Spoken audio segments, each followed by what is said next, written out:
En direct de chez vous, Jean-Michel Lamazerolle, RCF Charente.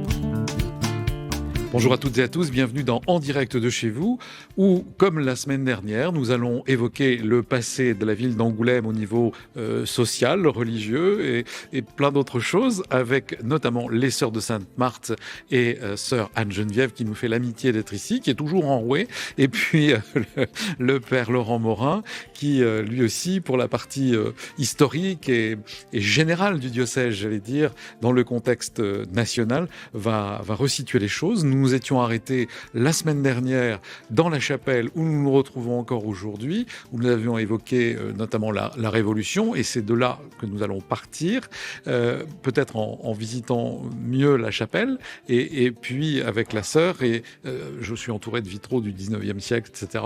Et certains et certaines d'entre vous eh bien, connaissent cette maison par les portes ouvertes qui y ont eu lieu, pour les kermesses qui y ont eu lieu, puis pour le pot d'adieu quand les Sœurs de Sainte-Marthe sont parties en 2019, je crois, ma sœur. Donc, nous nous retrouvons au cœur de cette chapelle pour continuer la visite. Et cette fois, nous allons un peu visiter la maison tout en faisant de l'histoire pour ce deuxième volet des Sœurs de Sainte-Marthe depuis, j'allais dire, Louis XIV et Saint-Vincent de Paul, inscrites dans notre diocèse et dans cette région d'Angoulême. Et on verra qu'aujourd'hui, à travers l'ordre dans lequel elles sont rescindées, on va dire, eh bien, c'est dans le monde entier qu'on peut les retrouver. Donc, elles sont toujours bien vivantes. Bonjour, ma sœur. Bonjour. Donc, cette chapelle ici, ce que je voudrais souligner, c'est qu'il y a des boiseries sculptées.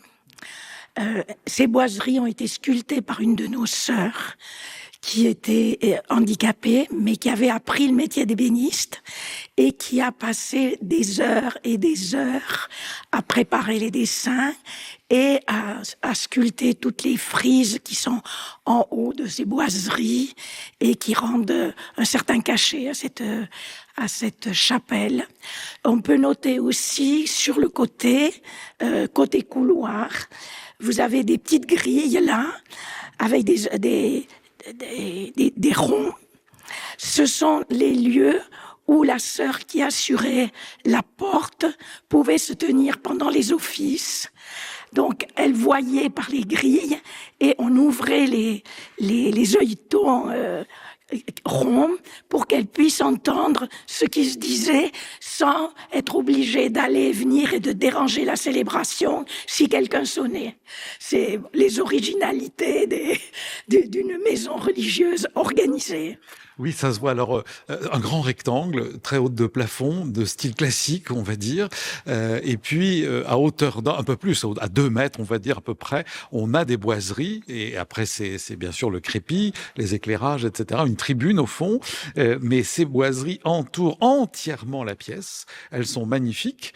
Et elles sont, comme vous dites, sculptées avec des frises. Et puis, les petites grilles dont vous parlez sont en cuivre et elles brillent, elles reluisent. Il y a des niches, il y a de grands vitraux et Sainte-Marthe du 19e siècle qui sont magnifiques. Père Laurent Morin, vous voudriez ajouter quelque chose sur cette chapelle ? Oui, bien justement, là, c'est ces vitraux qui donnent effectivement la lumière et la couleur à l'ensemble. Et j'insisterai sur Sainte-Marthe, qui est la sainte patronne de la congrégation, bien sûr, et la Tarasque. Nous sommes ici dans les traditions, comme quoi Marie et Marthe de Béthanie sont venues en fin de leur vie en Provence pour évangéliser. Bien. Alors la Tarasque qui n'est pas représentée, c'est un peu une tête de dragon, on la voit très bien ici, mais ce que je voulais dire, elle n'est pas représentée avec Sainte-Marthe qui lui met le pied sur la tête. Elle est à côté. Elle est en train de la bénir pour la convertir. Voilà, c'est ça. Elle ne la massacre pas, elle la convertit. Autour de son cou, sa ceinture est autour de son cou, parce que la légende dit que quand elle a eu béni la Tarasque s'est approchée d'elle comme un petit chien et qu'elle a pu la prendre en laisse et l'amener pour faire voir aux habitants de Tarascon qu'ils n'avaient plus à craindre les méfaits de cette bête. Bon, alors voilà. Alors à travers les vitraux, on fait l'histoire de France en même temps. Donc, Père Laurent Morin, donc on s'était arrêté à la Révolution, je le disais dans notre émission précédente, et on va déambuler dans la maison. Mais comment on va resituer l'histoire des Sœurs de Sainte-Marthe et puis l'évolution à travers les écoles, à travers les hôpitaux, etc. Comment tout ça va innerver dans toute la Charente. Voilà, bien, je voudrais partir du décret impérial du 15 octobre 1810 qui reconnaît la congrégation de Sainte-Marthe comme congrégation hospitalière. Et ça va être un point de départ justement à tout cette mise en route ici à Angoulême, mais aussi pour les hospices de Ruffec, de Montbron, de La Rochefoucauld, qui furent à ce moment-là réunis justement à l'Hôtel-Dieu d'Angoulême. Chalais, qui jusque-là était dirigé par les dominicaines, vient s'ajouter à cette liste. Et donc, on peut donner les années suivantes: Hospice de Montbron 1850, La Rochefoucauld 1853, Ruffec 1853 et Hospice de Chalais 1855. Ça, c'est pour l'aspect hospitalier. Mais le 25 janvier 1860, un nouveau décret impérial de Napoléon III, cette fois-ci, reconnaît la congrégation en même temps hospitalière et enseignante. Et c'est là où on a les fondations nouvelles des Sœurs de Sainte-Marthe. Le pensionnat de Tusson en 1862, l'école de Montboyer en 1863, le pensionnat de Châteauneuf-sur-Charente en 1865, l'école de Voulézac en 1864, à Jarnac en 1871, à Saint-Séverin en 1864, à Saint-Front en 1864, où les sœurs sont toujours, puisque c'est l'EHPAD aujourd'hui des sœurs qui vivaient ici à Angoulême, rue de Turenne, le pensionnat de Vars en 1867, et un aspect nouveau, effectivement, que la sœur a évoqué tout à l'heure en passant, eh bien, c'est l'engagement, à partir de ces années de la deuxième moitié du 19e siècle, à Girac, ce qui va devenir l'hôpital public de la Charente, que l'on connaît bien aujourd'hui, et aussi au centre hospitalier spécialisé, puisqu'elle fonde l'hospice des aliénés de Brety, donc sur la commune de La Couronne, en 1868. Qui est devenu Camille Claudel. Exactement. Et elles seront présentes de 1868 à 1970 pour tenir ce CHS donc de Brety, près d'Angoulême.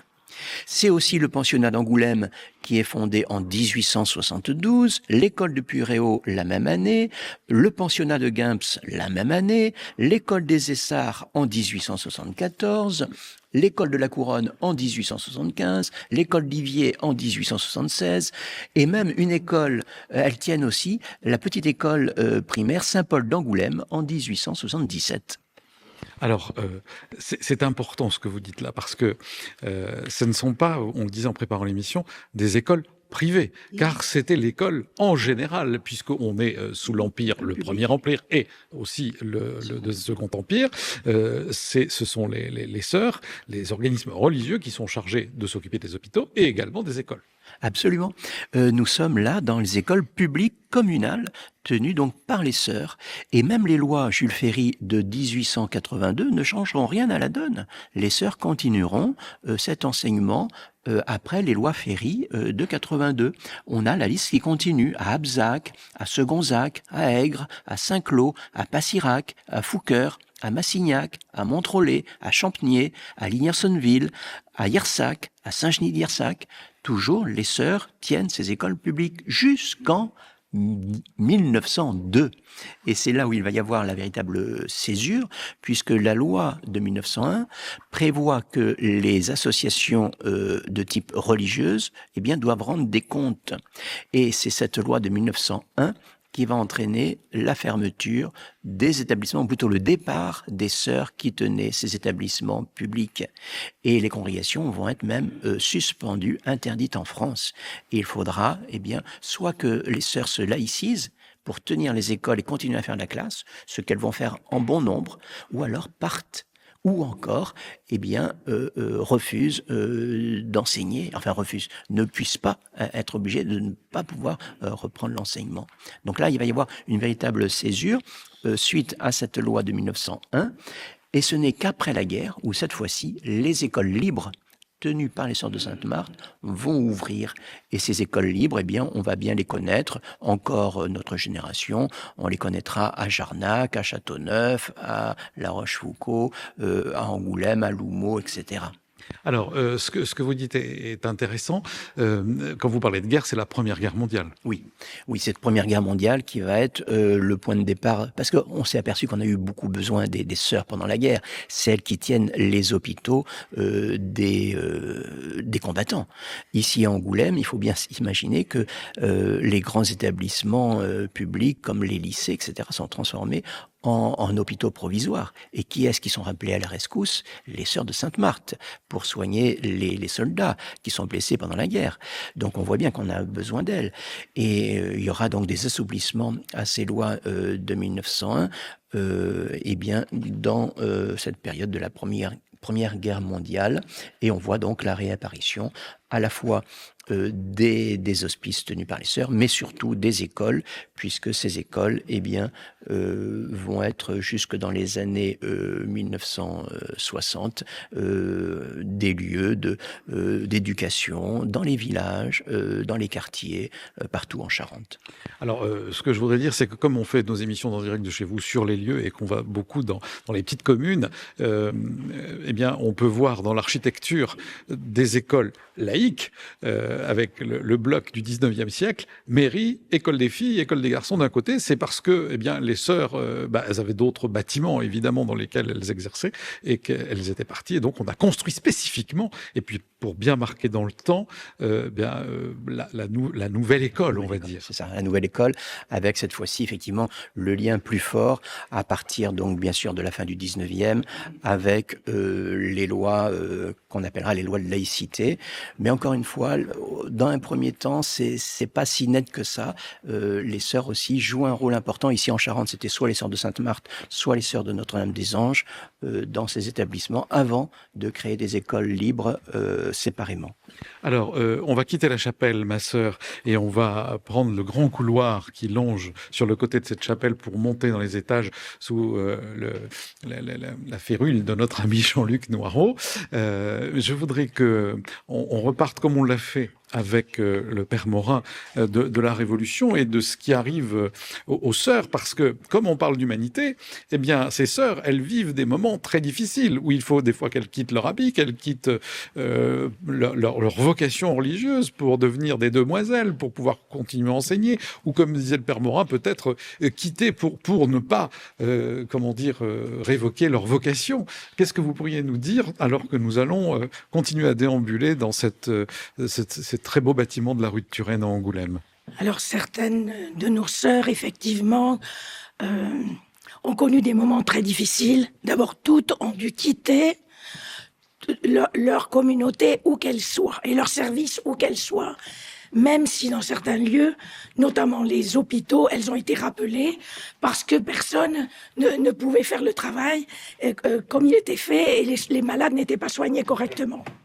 Oui, en plus, les gens les connaissaient, c'est ce que disait le père Morin. Et on dit, mais pourquoi est-ce qu'il n'y a pas sœur Isabelle, ou je ne sais pas, qui m'avait soigné? Pourquoi elle n'est plus là, finalement? Tout à fait. Et donc, elles ont dû quitter leur costume religieux. On les a renvoyées dans leur famille. Alors, elles avaient interdiction de se retrouver en groupe, donc en communauté. Les vœux sont supprimés par l'État français On continue notre déambulation. En 1793, il y a la suppression des vœux. Et les sœurs essaient de continuer ce qu'elles peuvent continuer en se cachant. Mais certaines sont arrêtées. Alors, à La Rochefoucauld, certaines sont battues en place publique parce qu'elles avaient refusé de poser leur habit religieux. Il y en a une qui a été emprisonnée à Limoges pendant plusieurs années avant de pouvoir retrouver la liberté. Donc c'est vraiment un moment très, très compliqué parce qu'elles ont refusé le serment du clergé qui leur aurait peut-être donné une place officielle, si je peux dire. Et il faut attendre l'Empire pour qu'elles puissent recommencer à se regrouper, à récupérer certains des lieux de mission, comme l'Hôtel-Dieu, mais pas forcément tous. Ça a permis petit à petit de nouvelles organisations, de nouvelles fondations. Bien, on vous a un peu essoufflé, on vous en montait, ma sœur. Et encore, on va monter un étage. Là, on est devant une vue absolument merveilleuse à partir du rempart du Nord, hein, puisque c'est là-dessus, c'est de là qu'on donne. On a une vue absolument sublime. Juste avant qu'on parle de la vue, elles venaient d'où, ces sœurs? Elles étaient recrutées comment? Ou c'était pas forcément de l'aristocratie? Alors, il y avait les tout premiers recrutements au moment des fondations, souvent étaient des connaissances de la fondatrice ou des fondatrices, puisqu'il y a eu plusieurs fondations. C'était aussi souvent des personnes qui étaient soutenues, encouragées par les dames du lieu qui vivaient une partie de l'année à la cour, les La Rochefoucauld, les Montbron, et qui voulaient imiter la reine Anne d'Autriche, alors tout à fait au moment de la fondation, qui elle-même allait visiter les malades avec ses amis, entraînée par Vincent de Paul. Mais la plupart de nos sœurs, à travers les siècles, sont nées en Charente, dans toutes les couches de la société, aussi bien l'aristocratie pour certaines, la bourgeoisie, ou simplement les ouvrières ou les dames, les jeunes femmes de la campagne. Elles étaient très connues et donc elles accueillaient les jeunes qui se présentaient et qui souhaitaient venir les rejoindre. Alors c'est intéressant aussi grâce à vous, de revivre un peu ce moment-là, puis de se dire que on parle certes d'histoire, mais derrière cette histoire, ce sont des personnes, et ça me semblait important, et des personnes charentaises, hein, qui étaient avec ces ordres, et qui sans doute aussi, ça leur donnait un certain statut, et en même temps une gratification de s'occuper des malades, ou d'enseigner. Tout à fait, et je redirai volontiers ce que j'ai dit au moment de dire au revoir à nos sœurs quand elles ont quitté cette maison et qu'il y a eu une célébration à la cathédrale. Les sœurs, elles étaient issues des paroisses de ce diocèse. Et donc, aujourd'hui, c'est les gens qui vivent dans ces paroisses qui sont appelés à faire les gestes de miséricorde qu'elles-mêmes faisaient, à soutenir les enfants qui ont besoin d'apprendre, à visiter les malades, voir les soigner si elles ont les compétences, etc. On ne crée pas une congrégation avec des personnes qui tombent du ciel. Elles naissent dans le terroir d'un diocèse, dans le mouvement porté par l'esprit pour être attentif aux personnes telles qu'elles sont et qui sont dans le besoin. Merci de passer le témoin et le relais. On vous a bien entendu. Alors, Père Laurent Morin, on parlait de la vue devant laquelle nous sommes. Nous avons la chance d'avoir du soleil. Qu'est-ce qu'on peut décrire? On voit au loin, bien sûr, le musée du papier, les anciennes usines, et puis ce qui est aujourd'hui l'ensemble Magélis, hein, les anciens chais que nous avons visités lors d'émissions précédentes avec Florent Gaillard. Qu'est-ce que nous voyons et qu'est-ce que vous pourriez nous dire ici, à cet endroit, cette belle fenêtre qui donne au-dessus du rempart? Eh bien, justement, nous sommes juste au-dessus du rempart, l'ancien jardin vert, et au-dessous, eh bien, c'est la grotte de Saint-Cybard qui est là, la grotte de l'ermite fondateur, on va dire, de l'église chrétienne ici dans cette ville d'Angoulême, et au-delà, Saint-Cybard qui avait fondé eh bien l'abbaye qui a porté son nom tout au long du Moyen-Âge et jusqu'à la Révolution, qui se trouvait eh bien entre ce mur à nos pieds de rempart et la Charente qui est juste un peu plus loin. La Charente, on voit effectivement, comme vous le disiez, eh bien ce qui est devenu après les anciennes usines à papier et le quartier Saint-Cybard qui se développe donc à l'arrière, derrière Magélis. On voit aussi l'église Saint-Cybard. On voit aussi tout ce quartier avec la commune de Saint-Thirier. Et de l'autre côté de la Charente, on voit le comte de la Charente et on voit eh bien l'ancienne hôpital général des Sœurs de Sainte-Marthe, la gare SNCF actuelle, qui se trouve dans le quartier de Loumeau, puisqu'on voit bien l'église Saint-Jacques de Loumeau et la gare. Alors merci, j'allais le dire, quel bel endroit où nous nous trouvons, qui est complètement central, puisqu'on a finalement l'hôpital de Beaulieu, rue de Beaulieu, qui est vraiment la fondation, là où nous sommes aujourd'hui. Mais avant que nous soyons là, vous en avez parlé dans l'émission précédente, je vous invite, si vous ne l'avez pas entendu, à la réécouter sur rcf.fr. Eh bien, cette gare SNCF qui a été le premier hôpital où il y avait, vous nous avez dit, 4 cloîtres pour bien distinguer les endroits où on allait placer les gens, pas tous les mélanger, qui a été un tout petit moment, et ça on le sait grâce à une plaque, le Collège Royal de la Marine au XIXe siècle, mais c'était d'abord et avant tout un hôpital. Donc on est ici rue de Turenne, presque au centre de l'histoire des Sœurs de Sainte-Marthe, dans leur vocation d'assister les gens, aussi bien les malades que les pèlerins, et que donner de l'enseignement, etc., et même les indigents. Oui, et je terminerai aussi en disant que, eh bien, elles étaient très présentes à l'hôpital donc de Girac au XXe siècle, puisque lorsque les bâtiments ont été construits dans les années 1930, 1936 pour être plus précis, eh bien, ce sont les sœurs qui en tiennent non seulement l'administration, mais aussi qui secondent les médecins. On a beaucoup de photographies où on voit les religieuses avec leur coiffe à l'époque, sorte finalement de cornette, héritière de la quichenotte charentaise, où on les voit en train d'assister les médecins pour les opérations. On les voit aussi en train de soigner les enfants malades à Girac. On les voit aussi, bien sûr, en train de préparer la messe à la chapelle de l'établissement. Donc c'est une présence des sœurs. Je crois que la dernière sœur de Sainte-Marthe a quitté Girac vers 1980. Sœur Geneviève peut peut-être en dire plus. Je crois que c'est vers 80, tenez l'accueil. 84 peut-être même, peut-être 84. Moi j'ai connu la communauté encore à Girac. Alors, voilà la transition. On pourrait dire aussi que dans la pièce où nous nous trouvons, on surplombe un très joli petit jardin intérieur, parce que quand on passe en voiture, on ne voit que des murs, mais il y a aussi un très bel espace, un très beau jardin où les carmélites et puis ensuite les sœurs de Sainte-Marthe ont pu prendre l'air avec des vérandas, etc. Et que c'est un endroit dans la ville très serein, bien entretenu. Et quand on se penche pour regarder, on voit bien sûr toutes les constructions, les unes enchevêtrées dans les autres, qui font cet ensemble finalement. Ici, tout ensemble fait corps, pourrait-on dire, comme dans l'Évangile. Et ce qu'on ne voit pas, c'est les parties souterraines qui sont aussi très intéressantes, puisqu'il y a différents niveaux de caves voûtées et superposées que j'ai eu l'occasion de visiter, et d'où partent effectivement des galeries souterraines qui pouvaient, pense-t-on, ressortir en dessous des remparts pour s'échapper ou pour permettre un accès pour sauver, on ne sait pas trop qui ni quand, mais... Et peut-être pouvoir faire rentrer des substances pour se nourrir, tout simplement. Alors, tout ça, on parlait de Girac et puis des dernières sœurs dans les années 1984.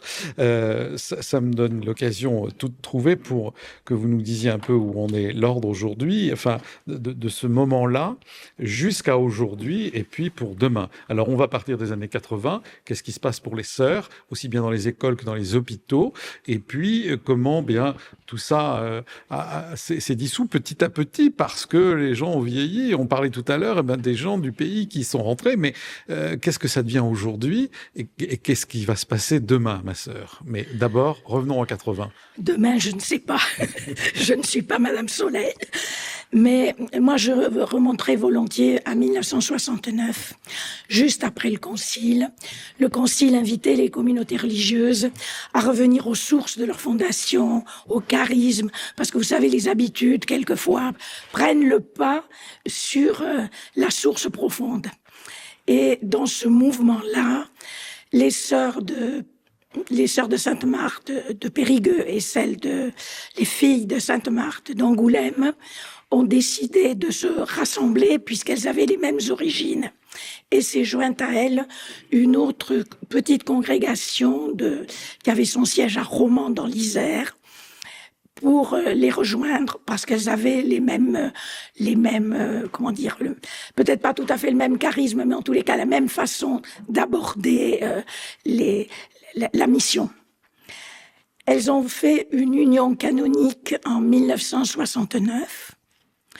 Et donc, elles ont réécrit ensemble, elles ont commencé à réécrire un texte commun en rassemblant des documents qui leur venaient des origines.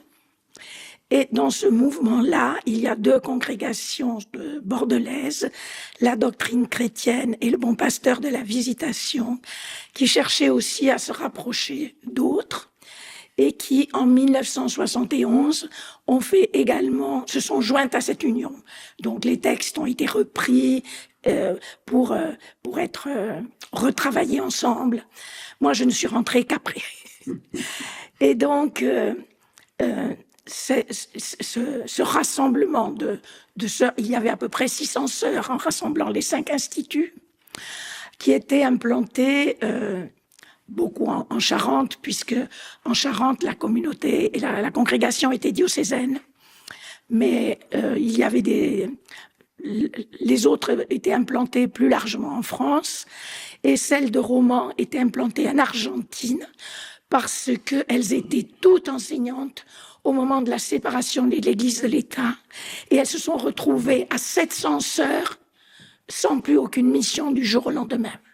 Donc il y a tout un groupe qui est parti en 2 fois en Argentine pour fonder. On a encore des sœurs en Argentine, il y a encore des écoles qu'elles ont fondées là-bas qui existent, tenues par nos sœurs. Puis l'histoire est avançant.